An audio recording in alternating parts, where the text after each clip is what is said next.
Okay, very very good morning बच्चों।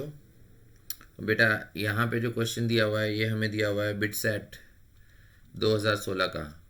Bits का exam भी मैं बता दूं जिन लोगों को नहीं पता है कि आईआईटी जेई का जैसे एग्ज़ाम होता है, काफ़ी इंपॉर्टेंट है और बहुत सारे कॉलेजेस के एडमिशन के लिए होता है। उसी तरह से बेटा एक बिट्स इंस्टीट्यूट है, Birla institute of technology and science. तो उसके लिए जो अपना मतलब ये प्राइवेट कॉलेज है बट ये काफ़ी अच्छा कॉलेज है आईआईटी के लेवल का।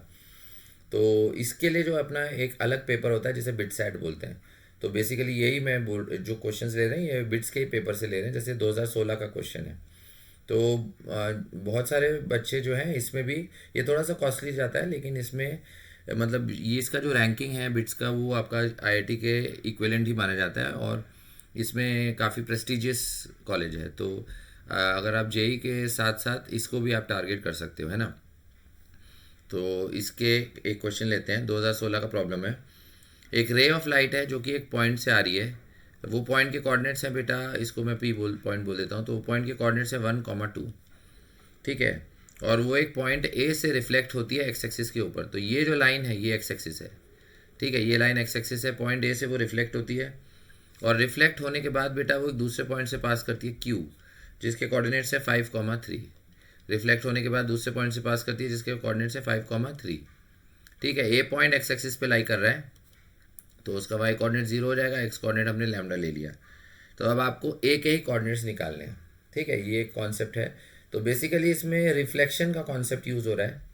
रिफ्लेक्शन जो फिज़िक्स का कॉन्सेप्ट है, लॉ ऑफ रिफ्लेक्शन, उसका कॉन्सेप्ट ये होता है कि जो भी कोई इंसिडेंट रे आ रही है, जैसे यहाँ पे इंसिडेंट रे आई तो वो एक मिरर से टकराती है। यहाँ पे एक्स एक्सिस मिरर की तरह बिहेव कर रही है और टकराने के बाद वो रिफ्लेक्ट होती है। तो कॉन्सेप्ट ये है कि अगर हम एक लाइन बनाते हैं मिरर के परपेंडिकुलर, जैसे हमने ये वाली लाइन बनाई तो इसे हम नॉर्मल बोलते हैं।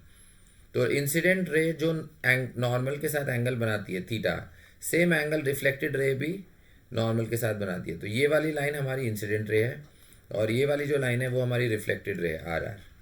ठीक है, तो ये कॉन्सेप्ट हम यहाँ पे यूज़ करेंगे। अब अगर ये एंगल थीटा है तो बेटा ये वाला एंगल क्या होगा, 90 माइनस थीटा, क्योंकि ये एक्स एक्सिस है। सिमिलरली ये थीटा है तो ये वाला एंगल क्या हुआ बेटा, 90 डिग्री माइनस थीटा। तो सबसे पहले हम यहाँ पे इंसिडेंट रे का स्लोप निकालेंगे। तो इंसिडेंट रे इस एक्स एक्सिस के साथ राइट साइड से कितना एंगल बनाएगी, 90 प्लस थीटा, क्योंकि ये 90 है और ये थीटा हो गया तो tan ऑफ 90 प्लस थीटा हो गया।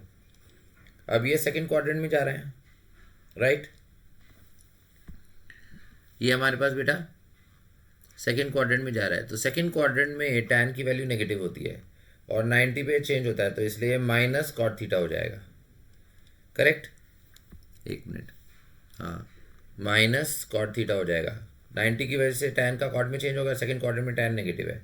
और अगर हम रिफ्लेक्टेड रे की बात करें, स्लोप ऑफ रिफ्लेक्टेड रे, तो वो 90 माइनस थीटा ही एंगल बना रही है पॉजिटिव एक्स एक्सिस के साथ, तो उसका होगा tan ऑफ 90 माइनस थीटा। अब ये फर्स्ट क्वाड्रेंट में आ रहा है तो फर्स्ट क्वाड्रेंट में tan पॉजिटिव होता है तो ये खाली कॉट थीटा हो गया। अब रिफ्लेक्टेड रे की स्लोप की बात करें तो यहाँ पे हम कैसे लिखेंगे, y2 माइनस y1, तो 3 minus zero upon 5 minus lambda, तो ये 3 अपॉन 5 माइनस लैम्डा हो गया।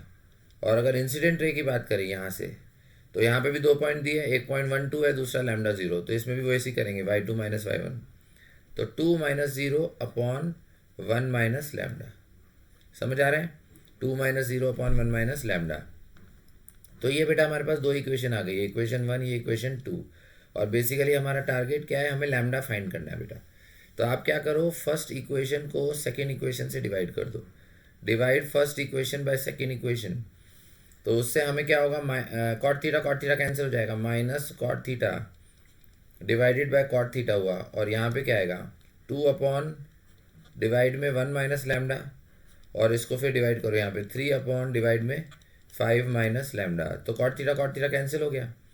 यहाँ -1 आया और 3 अपॉन 5 माइनस लैम्डा इसमें मल्टीप्लाई किया, 3 अपॉन 5 माइनस लैम्डा इसमें क्रॉस मल्टीप्लाई कर दिया, तो यहाँ पे क्या आएगा, 2 अपॉन 1 माइनस लैम्डा।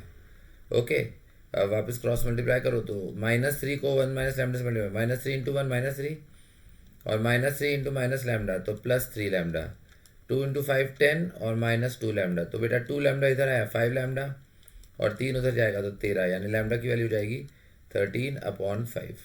लैम्डा की वैल्यू क्या हो गई बेटा 13.5। इसका मतलब जो ए पॉइंट आएगा हमारा उसके कोऑर्डिनेट्स हो जाएंगे 13/5, 0। ठीक है, ए पॉइंट जो आएगा बेटा उसके कोऑर्डिनेट्स हो जाएंगे 13/5, 0, क्योंकि लैम्डा 0 था ना, तो लैम्डा की वैल्यू हमने पुट कर दी। ओके, तो बस इतना ही करना था बेटा। अगर कुछ समझ में नहीं आया क्वेश्चन में तो प्लीज़ कमेंट करिए और like and subscribe also. Okay, thank you बेटा।